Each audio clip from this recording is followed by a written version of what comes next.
The sound of sirens cuts through the peaceful afternoon air like a knife through butter.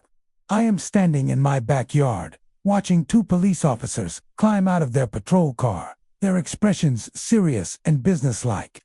Behind them, a red-faced teenager is pointing directly at me, his voice rising to an almost hysterical pitch as he shouts about how I have illegally locked him out of what he claims is a public space.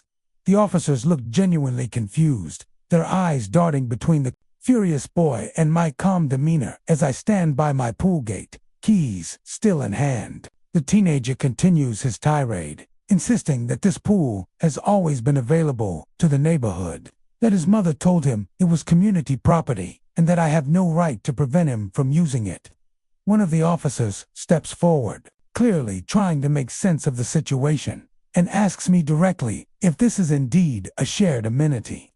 Without saying a word, I reach into my back pocket and pull out a folded document that I have been carrying with me ever since this nightmare began. I hand it to the officer with steady hands, watching as his eyebrows raise slightly when he sees the official seal at the top of the page.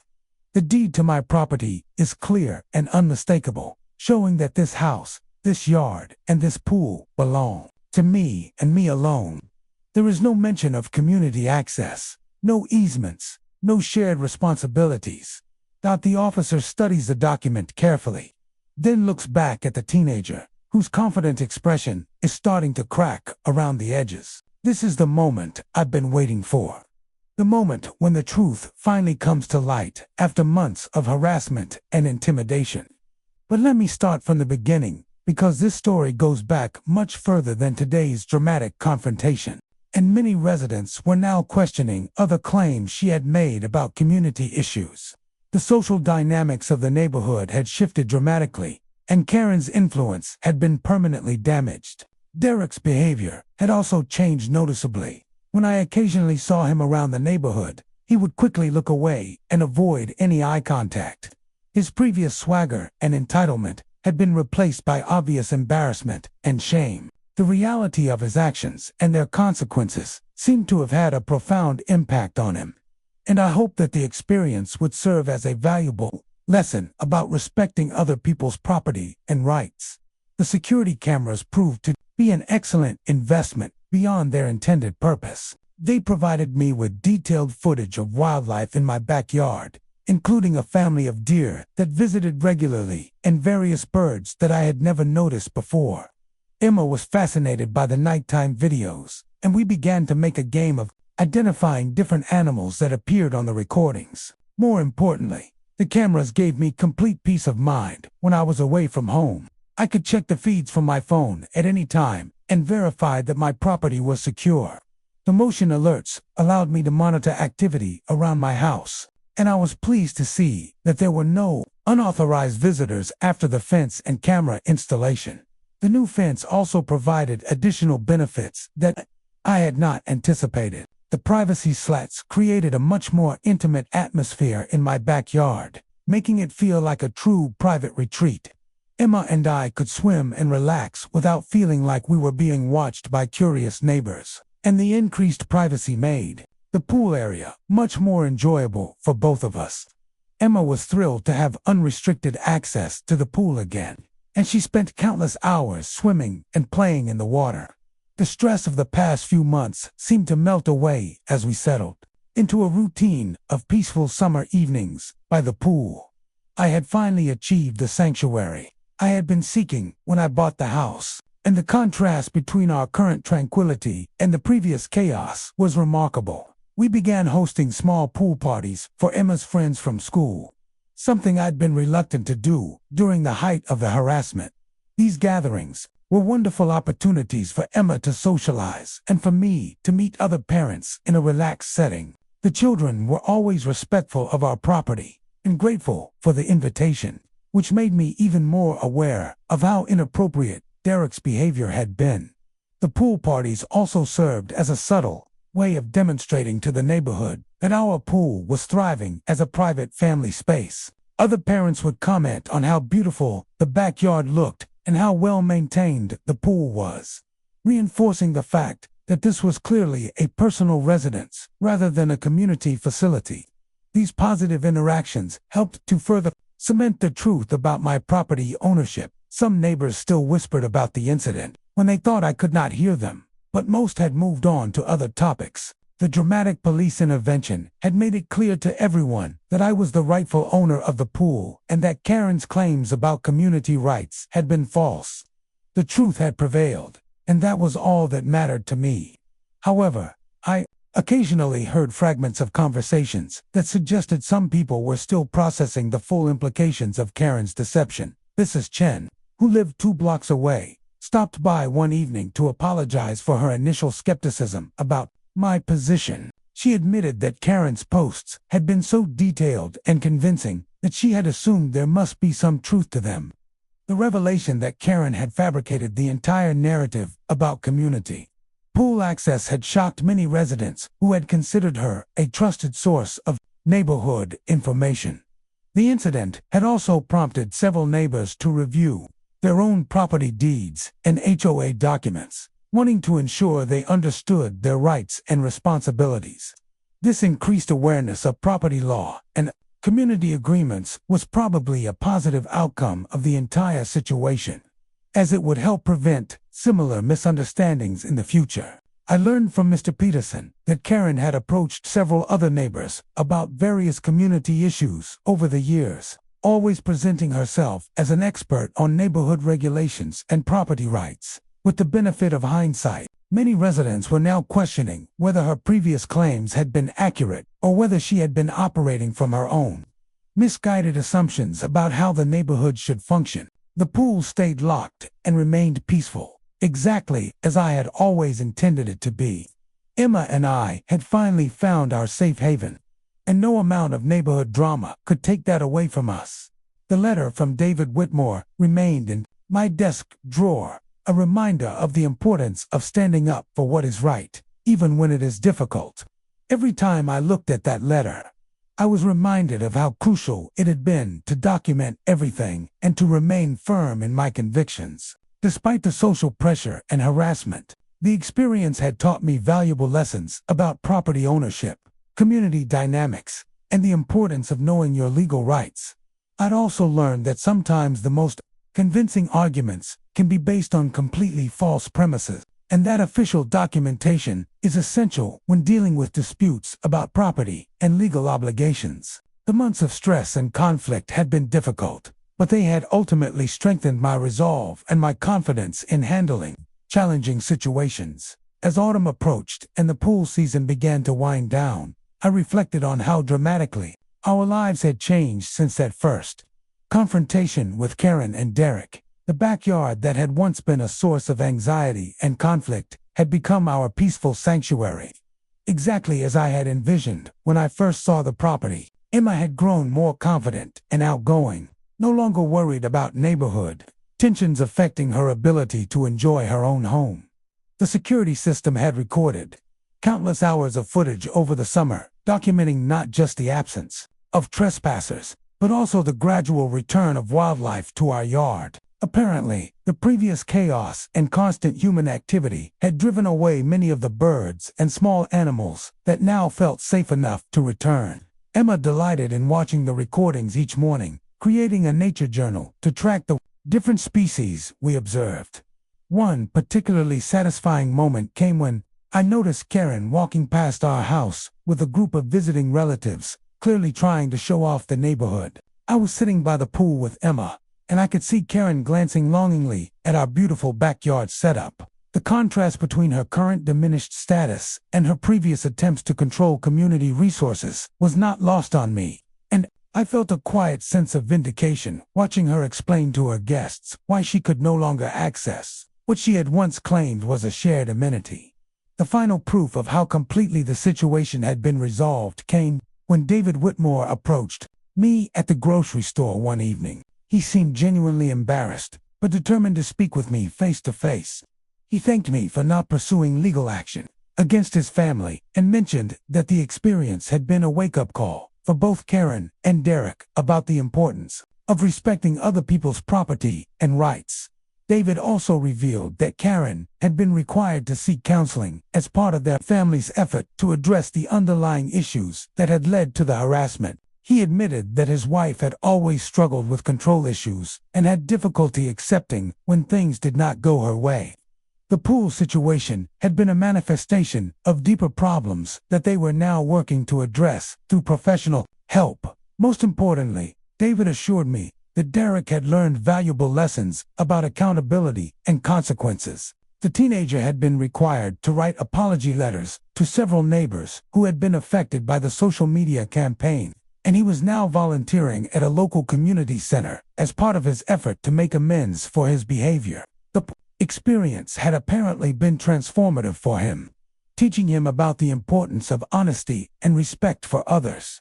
As I locked the pool cover in place for the winter season, I felt a profound sense of satisfaction and peace. The clear blue water reflected the autumn sky, and the surrounding deck furniture looked inviting even in the cooler weather. This space had become everything I had hoped for when I first bought the house, a private retreat where Emma and I could create happy memories without interference from entitled neighbors or fabricated community obligations. It was sometime in early winter when I realized just how much the experience had changed the way I approached daily life. I no longer reacted to neighborhood gossip or subtle comments with the same anxiety or defensiveness I once did. Instead, I had adopted a calm and confident stance, rooted in the knowledge that I had done the right thing and had the evidence to back it up. The harassment had stopped completely, and the space around me finally felt like my own. Emma and I took walks through the neighborhood without worrying who we might run into. The isolation we once felt had lifted, replaced by a quiet acceptance that bordered on respect from those who had previously doubted us. In January, I received a notice in the mail about the upcoming HOA board elections. Though I had little interest in joining the board, the envelope also included a list of proposed changes to community regulations, many of which seemed to reflect the lessons learned from the pool debacle. One proposal suggested mandatory transparency on amenity claims made by HOA members, while another called for stricter verification protocols before public announcements about shared property. It was a small but meaningful sign that Karen's actions had spurred actual reforms. That month, I also received a letter from one of the younger families on our street. They wrote to thank me for handling the situation with patience and dignity, saying that it had given them the courage to speak up about an unrelated issue they had been facing with the HOA. Their letter, handwritten and heartfelt, meant more to me than I can express. It reminded me that standing up for yourself can have a ripple effect far beyond what you initially imagined. As the winter deepened, Emma and I began planning a spring garden for the backyard. It was something we had talked about for years, but never followed through on due to all the conflict. With peace restored, it finally felt like the right time. We researched native plants and pollinator-friendly flowers, took trips to the nursery, and began mapping out the layout together. The process brought us even closer, and it filled our weekends with laughter and purpose. Meanwhile, Karen had all but disappeared from community life. Her social media pages went dormant, and her name was no longer spoken at HOA meetings or on neighborhood walks. According to Mr. Peterson, she had stepped down from her role as head of the HOA's Community Engagement Committee and was rarely seen outside except for trips to and from her car. The shift in power was unmistakable. The fear she once commanded had vanished, replaced by an almost pitiful invisibility. One chilly Saturday in February, while pruning some bushes near the side fence, I noticed a young couple walking slowly by our house. They paused at the gate, admiring the setup, then waved and said they were considering moving into the neighborhood. I welcomed them, and we chatted briefly. As we spoke, they mentioned they had heard a wild story about a pool incident, but were glad to see that everything seemed calm now. I nodded, smiled, and left it at that. It no longer felt necessary to relive the past. The peace itself was proof enough. Spring came early that year, and with it, the first blooms of our new garden. Emma was ecstatic, and we spent nearly every afternoon outdoors, planting, watering, and watching the yard come alive. The birds returned in greater numbers, and a small rabbit made a home near our compost bin. The transformation was remarkable. What had once been a source of conflict was now a place of renewal and joy.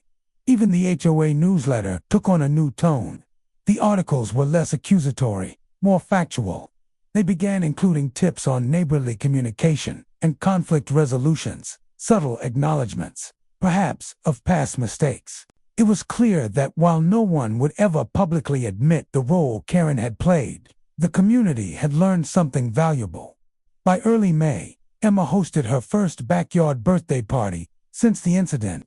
Kids ran through sprinklers, parents mingled near the grill, and not a single person brought up the past. One mother even asked me for tips on installing a similar pool setup. As I gave her a tour, I couldn't help but smile. This was what it should have always been, neighbors supporting one another, not tearing each other down. One evening, just after sunset, I stood at the edge of the yard, watching fireflies blink across the grass. Emma was inside writing in her nature journal. The soft hum of crickets, the glow of solar lights along the fence line, and the warm breeze combined into a perfect moment. For the first time in years, I felt not just relief, but genuine happiness. And I knew then that this peace had been earned, not given. It had been carved out of conflict, defended with facts, and sustained through patience that made it all the more meaningful. I had turned our home into a sanctuary. And now, finally, it was time to just live in it. As the summer heat returned, so did a quiet but steady rhythm of life that Emma and I embraced completely. The backyard was now a lush garden bursting with colors in as lavender, milkweed, and black-eyed Susanzol, planted with care and watched over like old friends. The pool sparkled with sunlight each morning, and it had become our place of rest, joy, and celebration.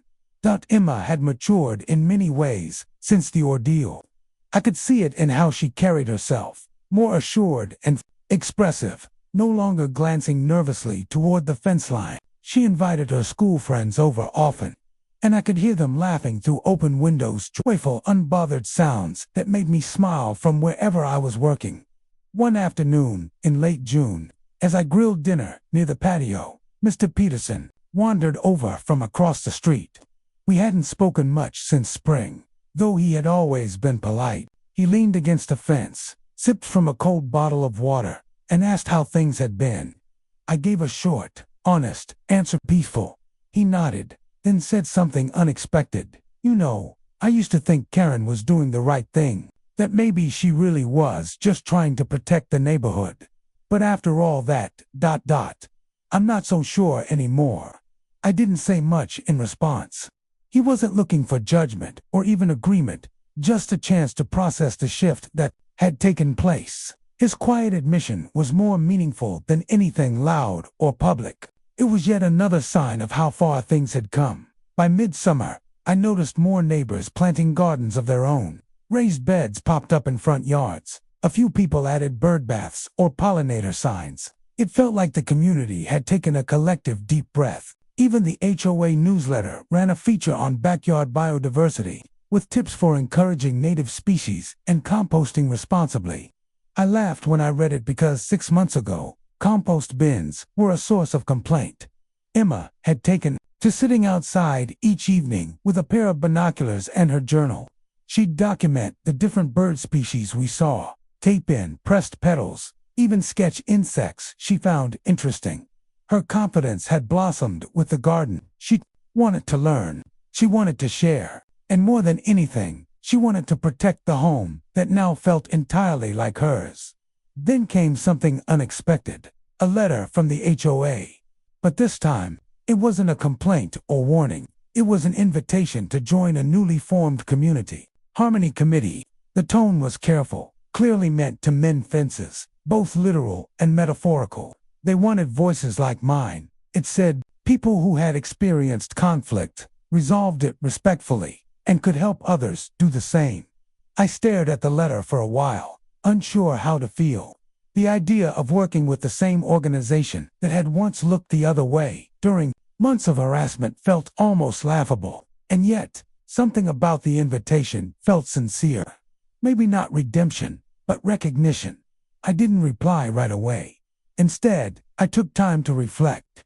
I watched Emma playing with our dog on the lawn. I looked at the garden, the fireflies dancing above the grass, the fence line that now felt like a boundary instead of a battlefield. And then I thought about how much had changed, not just for me, but for our entire neighborhood.